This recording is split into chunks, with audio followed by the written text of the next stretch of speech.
edition of Chargers Unleashed. Jake Hefner and Dan Wolkenstein here with you from the LA Football Network. If this is your first time tuning into the show, make sure to hit that like and subscribe button on YouTube. You can also follow us on Facebook, Twitter, Instagram, Spotify, and Apple Podcasts. Dan Wolkenstein, preseason be damned. I don't care. The Chargers get to play a football game against players in a different uniform this Saturday as the Los Angeles Chargers gear up to meet the Seattle Seahawks. First preseason game of the year. And like I always say, Dan Wolkenstein plus working the phones equals great things happening. And today, Dan Wolkenstein has done just that. As to gear up for this first preseason game, we have brought in a very special guest. Dan Wolkenstein, as always, floor is yours. Yeah, I would say this is less of working the phones, more like working on the practice field as we are at training camp and got the chance to see Kris Rhim a bunch, and great guy, covers the Chargers for ESPN, was gracious enough to come on with us. So excited to talk to him about this Chargers team. We'll talk to him about his takeaways of training camp so far, of the joint practice and the dominant defensive performance we saw. Talk to him about Kristian Fulton. We'll talk about Joe Alt, some surprises and what to look forward to this upcoming preseason game against the Seahawks. But Jake, before we do that, we have to pay the bills. Let's talk about our friends over at BetOnline. I want to remind everybody that BetOnline is your number one source for all of your sports betting needs this season, from baseball, golf, soccer, right up to the top fights of the MMA, UFC, and boxing. Every stat, every matchup, and even live odds and spreads while the games are being played. When the game is over, head on over to our online casino and get in on a game of blackjack or poker, or unwind with one of our 150 slot games. Head on over to the website today. That's betonline.ag to get in on the action. Just make sure to use that promo code BELIEVE. That's BLEAV for your 50% free bet credit on your first deposit for up to $250. BetOnline, the game starts here. The fantastic Kris Rhim from ESPN joins us next on Chargers Unleashed. Fresh off of the joint Chargers practice with the Rams, we had a walkthrough today. What we saw from the Chargers. Here to talk about it, the one and only Kris Rhim from ESPN does an awesome job covering this Chargers team. Brings a wealth of experience. Kris, thanks for joining us. And how's Harbaugh land these days? We got practice going. Like, how's it feeling? Thanks for having me. Yeah, it's been good, man. Joint practices are always fun. So, we're just coming off of that. And then today was, I walked through kind of half speed today after guys, going through that. So it's been good, man. A lot of energy, a lot of excitement. It's been good. Now we have a preseason football game, which is wild here in less than a week away, and lots to discuss today. I want to talk to you about kind of your takes on the joint practice, what you've seen so far, maybe some surprises that you've seen in camp. Kristian Fulton has been balling out, so I have to talk about him. The tight ends, running backs, first impressions, all that jazz we'll get to. But let's just kind of take away what you saw from today. I know you said today was a walkthrough. We saw your tweet. Looks like Kristian Fulton is continuing his kind of on fire, as we would say in NBA Jam. But talk to us about what your takeaways were from today's walkthrough. Yeah, my takeaways were really just him. It's really, there isn't much from today except for that. Really, like he's been playing well. I think I like to joke with some people and say that this is kind of the worst time of the year sometimes because people don't have anything better to do than to obsess over what we see at these practices. But he's been good, man, for a guy who when kind of struggled in Tennessee. He has a lot to prove. He looks great, like, sticky coverage, then they're, playing against the Rams. He looks good. So, Kristian Fulton, man, that's my biggest takeaway. He looks good. Now, Kris, let's go back to just a couple days ago, joint practice with the Rams.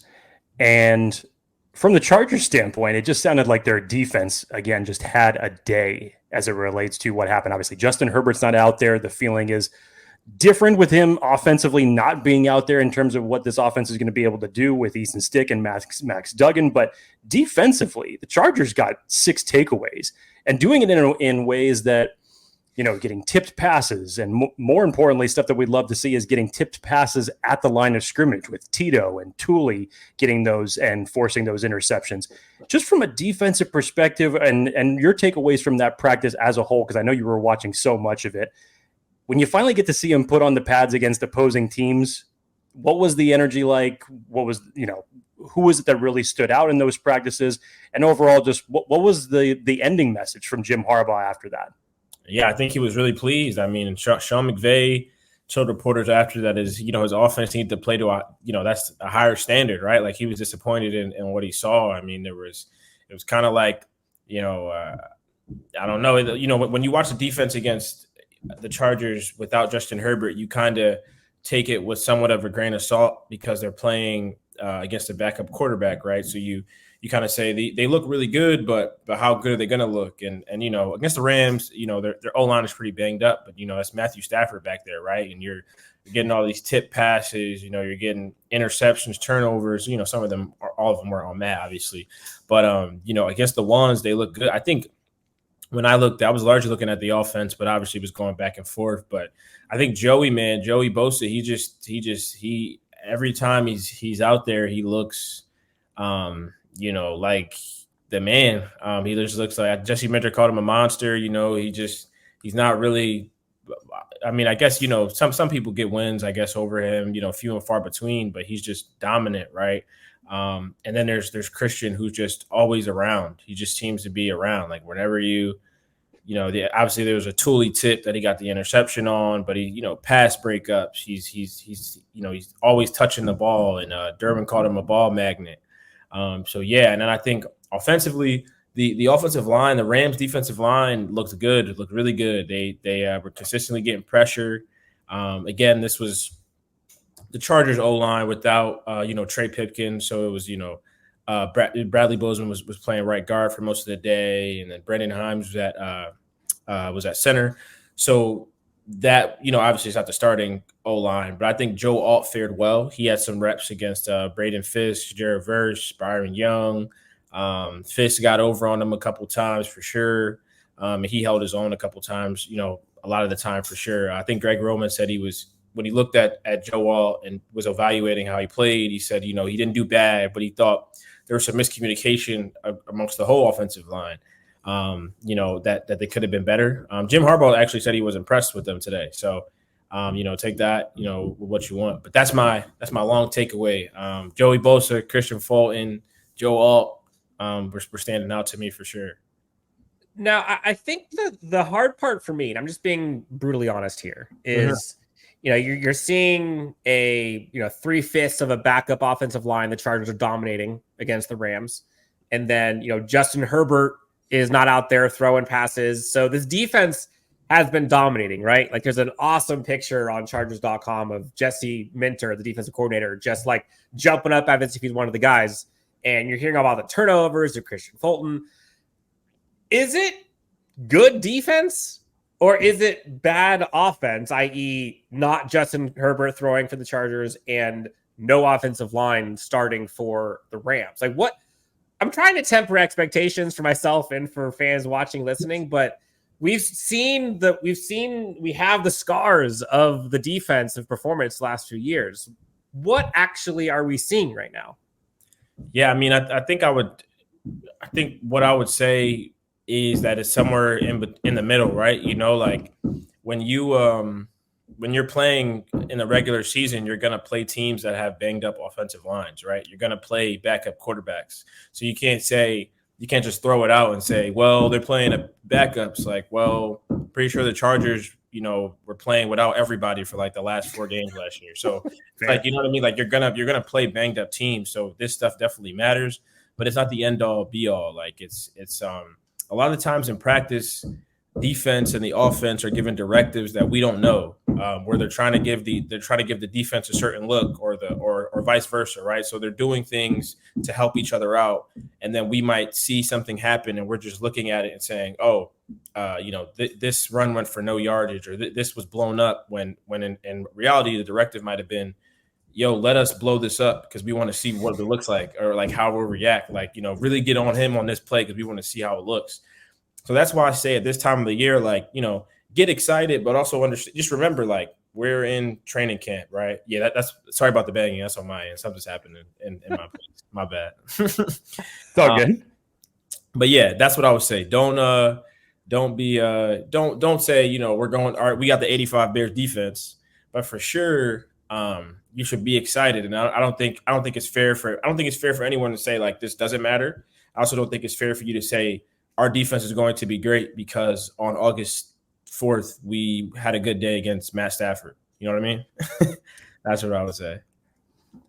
I want to go back to Kristian Fulton for a second there, Kris. Does you see the trail that he's been on to get here to the Chargers? Obviously, not getting to his college potential at what was in Tennessee, and we heard a lot from him in his first press conference from the Chargers in terms of maybe it wasn't the best atmosphere. We've heard Jesse Minter echo that a little bit more since he's been on this team, saying he doesn't just have a chip on his shoulder; he now has a boulder. And for a guy who is not even 26 years old yet, and seemingly I looked at him as saying, this could be just the reclamation project that the Chargers need to say, different atmosphere, you take him over here, you put him in a different system, and he can finally get to that potential that a lot of people saw from him when he was coming out of college.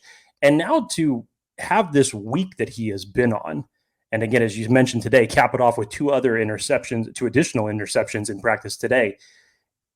Is it fair to say, and I know that Dan is going to comment on this as it relates to just the overall corner depth in general, but is it fair to say, is it too early to say, in general, in terms of your impression personally of since Kristian Fulton has arrived, how Jesse Minter looks at him? Because we know Steve Klingscale wants all these guys to be so versatile, but it seems like there are more DBs that I can remember that are actually making plays, whether it's Kristian Fulton, Asante Samuel Jr., as AJ Finley now is capturing that third safety spot. But as it relates to Kristian Fulton, do you feel like this is headed that direction for what we would want to see from him, even on just a low deal coming in here, possibly a bargain for the Chargers? Yeah, I mean, I think right now he looked Kristian. You know, if you're Joe Hortiz, who's out there watching, you're thinking, man, like I feel like I'm excited. Like I feel like I got a lot of bang for my buck here, right? Because this is a guy who is on a prove it deal. Like you said, potential didn't meet the potential, and he's playing like he has something to prove, right? Like he's playing like he wants it. And he's not being overly aggressive and missing stuff. He's everywhere. Like everywhere the ball is, Kristian Fulton is there. Like it's literally everywhere. And he wants you to know how he's playing too. Like he came up to us the other day and said, make sure y'all report that. And after a pick, the play was blown dead, but DB's never gonna throw a pick away. So yeah, I think Kristian, the camp that he's on, the run that he's on, I think the Chargers org is probably very excited. And I think he should be excited himself, because I think this is something that he wants. And it's always good when you have a player. And the Chargers just have a bunch, especially on defense, right? Like you look at the Chargers defense, they just have a bunch of guys who like have a lot of reasons to prove to people why they are who someone said they once were, who they weren't last season, right? Like you could look at Joey, you could look at Kristian, you could look at Derwin.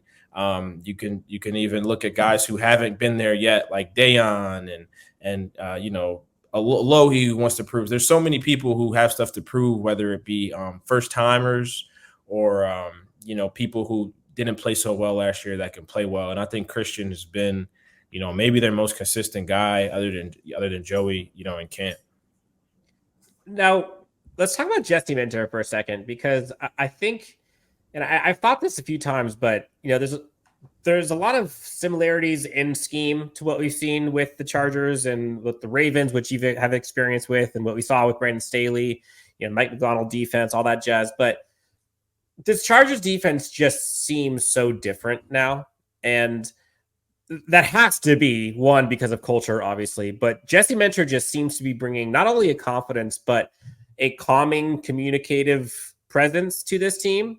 And without the music and stuff that you see at practice this year, it feels like you're seeing so much more communication. And these guys are really able to kind of rely on each other more. From what you saw last year with Brandon Staley and this defense versus now, tactically or tangibly, what are the biggest differences that you've noticed so far? Well, I think that the biggest difference in the way guys talk about the defense is that it's simple. Brandon obviously ran, this kind of very effective and elsewhere kind of convoluted, this pattern match. So there's a lot of rules and a lot of different things you have to do depending on what your opponent was doing, right? And the way guys talk about this defense is that you have a role and you have your job, but you can fly around. Like you weren't thinking as much. And I think Brandon's defense worked. Obviously, we've seen it work with the Rams, right? It's worked in certain places, but it didn't really work here.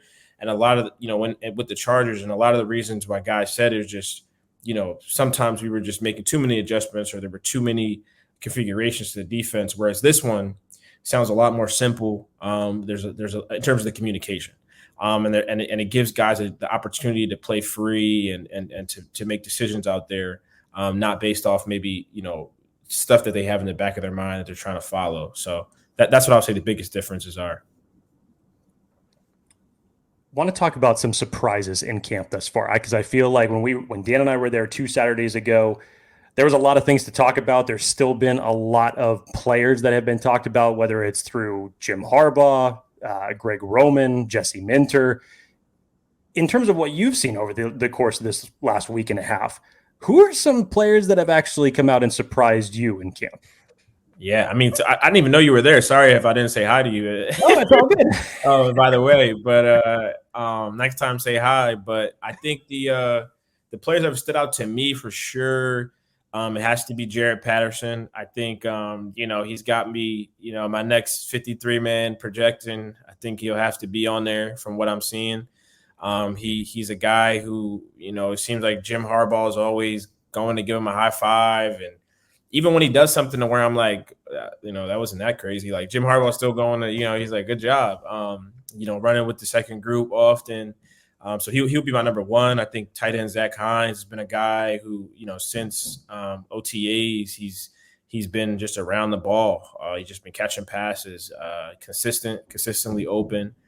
So those two guys have been players that have been, pleasant surprises. And then I want to say, not really. I think a lot of people were expecting a lot of stuff from this guy, but I don't think I was as high on him as everyone else. But Brendan Rice, I think he's also been pretty good, man. And I think a lot of people expected big things from him, but he's been really consistent, man. He's been pretty good. So I'll say those three. You mentioned Brendan Rice. I noticed that he was at the joint practice with the Rams with his dad, Jerry Rice, obviously. Did you notice any collaboration with Jerry and the receivers, or was there any connection there? Or was he kind of to the stands spectating? He was kind of just being a dad. I didn't really see him interact with any of the guys. He kind of just took a picture with Brendan, but it was kind of cool to see him, incognito like that. But I'm sure if he wanted to give some tips, they would have taken him. They would listen for sure. And I think one thing that the Chargers brass has listened to is Jim Harbaugh's emphasis, and probably Joe Hortiz's emphasis on protecting the quarterback. And I think there's been so much focus these last few months on kind of the offensive line improvements and focusing on protecting the crown jewel, so to speak. And obviously, you bring in Joe Alt, 5th overall, and he's going up against these all-pro, future pro or Hall of Fame edges, right? With you got up and coming with Thule, you've got Khalil Mack, you've got Joey Bosa, you've got Bud Dupree, and you see joint practice. And tell us about kind of what you've seen so far from Joe Alt. I know he's at the podium today talking to the media. What are your thoughts on Joe Alt so far, and maybe the dividends he's paying? Yeah, I mean, with Joe, it's he's obviously the best reps that he's going to get are probably going to be at practice against Joey and Khalil, right? It's probably harder to find, better guys to go up against. And I think for Joe, he's been good, right? I think he's been all right. I wouldn't say, he's dominating as you said, 2 of the best guys in the league, right? If he was dominating them, that would either be concerning for Khalil and Joey, or that would mean that Joel is like, and a Hall of Famer in game 1. So I think he's gotten some, when the pads first got on, he, just to put in perspective, like what Joey's been doing at practice, right?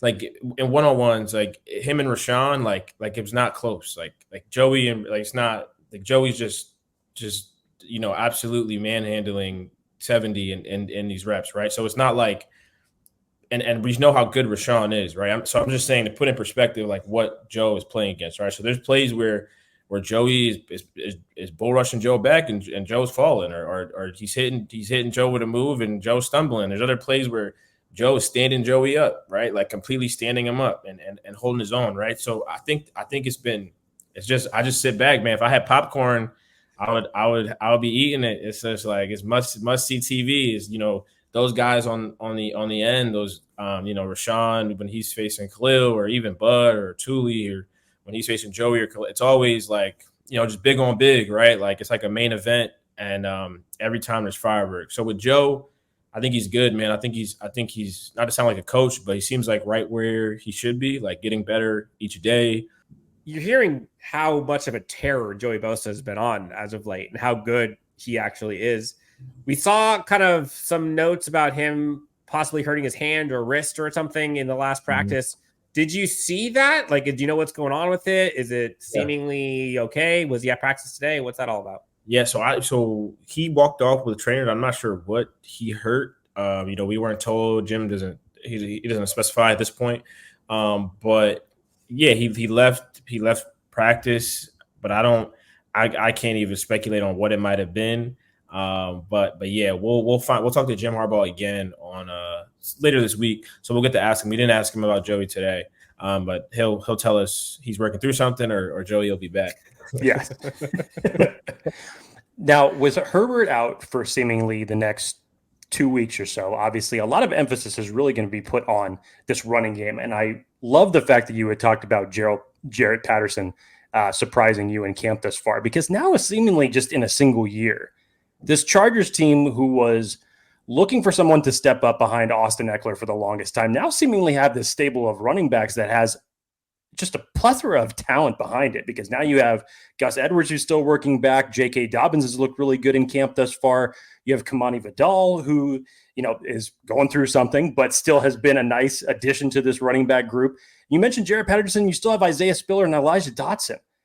And so just from that standpoint, I guess to get your take on it, is the battle really just between running back 3 and 4? How many are they going to end up keeping by the time that we're all done here come September? But what has this running back room really shown you since you've been there at camp? Yeah, I mean, I think like you said, they have a deep group, right? I mean, JK looks great. He's explosive. Every time he gets the ball, he seems to go far. Gus looks like a tight end. He doesn't look like a running back. So, yeah, and then Jarrett and Kamani. I mean, if I could see them keeping 4 backs, if I could see that for sure. So I think maybe the competition is kind of for those final 2 spots. And if you want, you probably imagine Kamani's probably gonna get guaranteed there. So maybe for the last 3, I'd have to guess between Jarrett, Isaiah, and Elijah. That's kind of where I'm seeing the competition at. If they're going to keep 4, that 4th spot. Which if there was a race, Jarrett would be ahead right now in my eyes. Is it that special teams factor? Because I've seen it in camp where Jarrett's been taking special teams return. They've got Isaiah Spiller out there taking special teams returns. Is that really what's going to be the difference maker when it comes down to it? I think so. And that could be the reason why a guy like Isaiah could make it over a guy like Jarrett, right? Because, yes, the Jarrett's been great in the running game and all that, but you'd probably have to consider, how much are we going to have him there? If he's really going to be this guy in the special teams, you might ask yourself, is he so much better in special than another person that we want to take him when he might not even see the field that much? So that's what it'll really come down to. Jarrett's been effective in special teams, and you can only see so much in this setting too. True. But yeah, I think that's what it'll come down to with spots like that. You're really looking at specialists and how they can contribute there. But you also, again, have to think about J.K. Dobbins. He's played I think it's 24 games in the last 73 possibly he could have played, right? So you're also thinking like that 4th guy actually might play a bunch. And look at Baltimore last year. They ran through every running back. Dalvin Cook they signed at one point, right? So it's don't be surprised if you see a lot of these guys play, because Greg Roman will split carries for sure too. And I think one thing that this running game has lacked for years, it feels like, has been blocking, and specifically the tight end position, I think, on the edge side has been something that has been, let's say, surely lacking, sorely lacking as well. Hayden Hurst, Will Dissly, you got Donald Parham, obviously, Stone Smart. You mentioned, the Zach Hines, Trey Benson. There's a whole bunch of tight ends, but given Greg Roman offense and Jim Harbaugh offense and the strength and the emphasis they put on tight ends, and given the roster as it's currently constructed, do you feel that the tight end room is now a strength of this offense as opposed to a weakness as we've seen in years past? Yeah, for sure. I think so, especially with what they want to do in terms of like how they want to run the ball. It's like when you look at Hayden and you look at Will, they're just two guys who really enjoy like just playing football, right? Like just like beating on men, right? Like just pushing guys. Like when they talk about it, they just enjoy pushing men into the ground, and they get excited about, I am destroying your will to fight right now. Like that is how Hayden and Will describe football. Like, and that's the kind of players you want. And then Hayden is also like, Hayden is a good receiver now too. Like he can pass catcher, I should say. I was in Atlanta when he was in Atlanta. And that was like one of the best seasons of his career. Playing with Kyle Pitts. He caught a lot of passes. So he's a guy who can be effective there as well.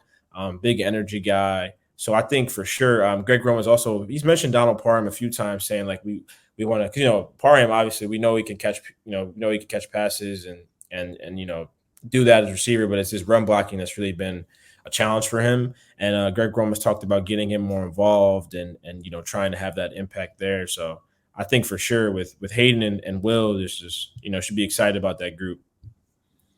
Kris, we'll get you out of here on this one. We are finally back to watching the Chargers actually play against another team, regardless if it's preseason or not. We're all going to have our own things that we're watching for on Saturday, but Chargers against the Seattle Seahawks this Saturday. What is it that you're specifically going to be watching for? Yeah, I think this Saturday I'll be watching for the receivers, seeing how these receivers play. I think that's the biggest. I think I want to see who plays. And that'll probably answer some questions about where they see guys. Like, is Quentin Johnston going to play? I don't know, right? Is who will play? Is Ladd McConkey still working through something? I want to see how they do, how Brendan Rice does. I think at the end of that receiving group, when you think about if they're going to have, maybe 5 to 7 receivers. Who they're going to keep. These are the games when guys are going to separate themselves, like Brendan, like Simi, like Cornelius. These guys are in battles for the end of the roster. And I really want to see the kickoff. Like, we haven't really got to see like a real kickoff. They do it, and Cameron Dicker's been doing these like weird kicks where sometimes he'll kick it like right by someone's shoulder, like right by one of the gunner's shoulders or something, or like he'll line drive them. Sometimes he'll pop it up. So I'm really eager to see how that works, if Darius takes one back. So I think the kickoff as well as the receivers, I'm really excited to see what happens there. Talking to Kris Rhim, ESPN reporter covering the Los Angeles Chargers team. You can find him on X at Kris Rhim, KrisRhim1. Kris, we always love having you on the show. Now you are officially friend of the show, as it's been multiple times being on here with us. What do you got going on here coming up for written pieces? What's your next thing that people should be looking forward to? Oh yeah, I'm writing a little thing about Bud Dupree, and like his he's brought a lot of energy and just fun to a group that people describe as boring with Joey and Khalil, the old guys in there. Bud is another old guy, but a fun old guy, I guess. And writing about that, so you guys should see that this week. I love it. Kris Rhim, thank you so much for coming on, man. Thanks for sharing all of your insights. Appreciate you and your time. We will talk to you soon. All right, man. Thank you. Thanks, Kris.